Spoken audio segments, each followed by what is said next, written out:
मारण्यात आलं, लोकशाहीचा गळा दाबण्यात आला आणि विद्यार्थ्यांवर जो गोळीबार करण्यात आला त्याच्या निषेधार्थ जनजागृतीसाठी आम्ही राम मंदिरातील चोरांना शिक्षा झालीच पाहिजे, मंदिर चोरीतील चौकशी झालीच पाहिजे.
राम मंदिरातील चोरांना शिक्षा झालीच पाहिजे, मंदिर चोरीतील चौकशी झालीच पाहिजे. मारण्यात आलं, लोकशाहीचा गळा दाबण्यात आला आणि विद्यार्थ्यांवर जो गोळीबार करण्यात आला त्याच्या निषेधार्थ जनजागृतीसाठी आम्ही युवक काँग्रेस मार्फत हे स्टिकर लॉन्च करतोय.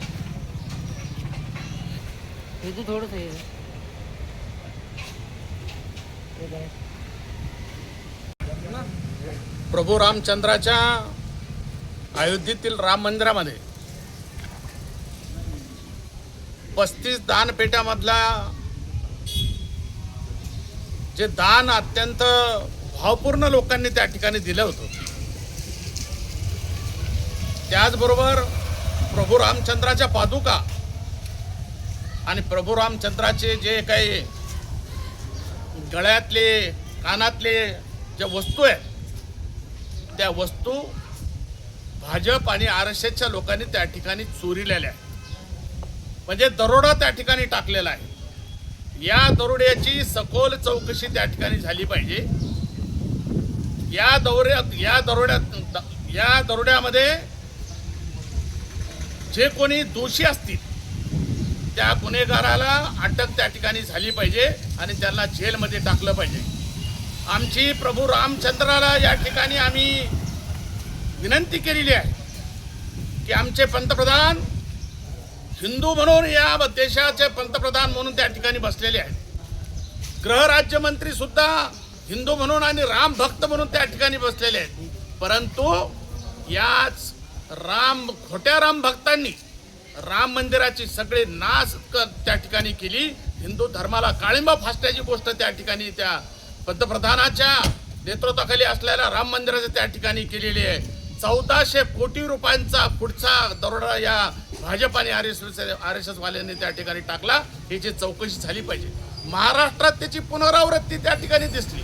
परवा मनसे अध्यक्ष राज ठाकरे यांनी सुद्धा 18 कोटी रुपये वर्षाला सिद्धिविनायकाच्या मंदिरामध्ये त्या ठिकाणी चोरी होते असा खुलासा त्यांनी कागदोपत्री त्या ठिकाणी केलेला आहे. पुरावा देखील त्या ठिकाणी केलेला आहे. आमची मागणी आहे ज्या ज्या मंदिरामध्ये चोरी झालेली आहे त्या मंदिराचं ऑडिट केलं पाहिजे आणि जो गुन्हेगार असेल त्याला त्या ठिकाणी जेलमध्ये टाकलं पाहिजे ही भूमिका घेऊन आज आम्ही रघुपती राघव राजाराम सत्याग्रह या ठिकाणी केलेला आहे. आज भोकरदन शहरामध्ये रघुपती राघव राजाराम या आंदोलनाच्या माध्यमातून आम्ही गांधीजींना अभिप्रेत असलेला भारत पुन्हा एकदा जागा करण्याचा प्रयत्न केलेला आहे की प्रभू श्री रामाची मक्तेदारी फक्त आमचीच आहे असं जे भाजपवाल्यांनी चित्र मागच्या काही काळामध्ये बनवलेलं होतं याला कुठंतरी आपल्याला फाटा द्यावा लागणार आहे. मुळात मुद्दा नाव घ्यायचं रामाचं आणि काम करायचं चोरीचं असा धंदा जो भाजपच्या लोकांनी लावला याच्या कुठंतरी प्रतिबंध या घटनेला लागला पाहिजे हा उद्देश याच्या मागचा आहे.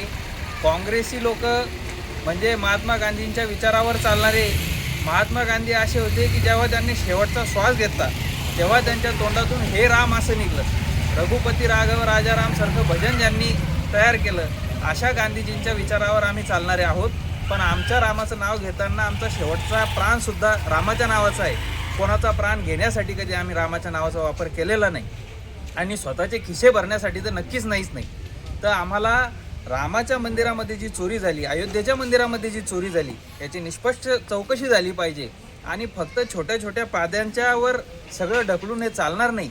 तर टॉपचे लोक याच्यामध्ये जे कोणी उच्चस्तरीय लोक होते त्या सगळ्यांना याच्यात शिक्षा झाली पाहिजे. कठोर से कठोर शिक्षा झाली पाहिजे की पुन्हा कोणी देवाच्या नावानं ना पैसे चोरले पाहिजे ना मतं चोरले पाहिजे अशी आमची भूमिका आहे. धन्यवाद.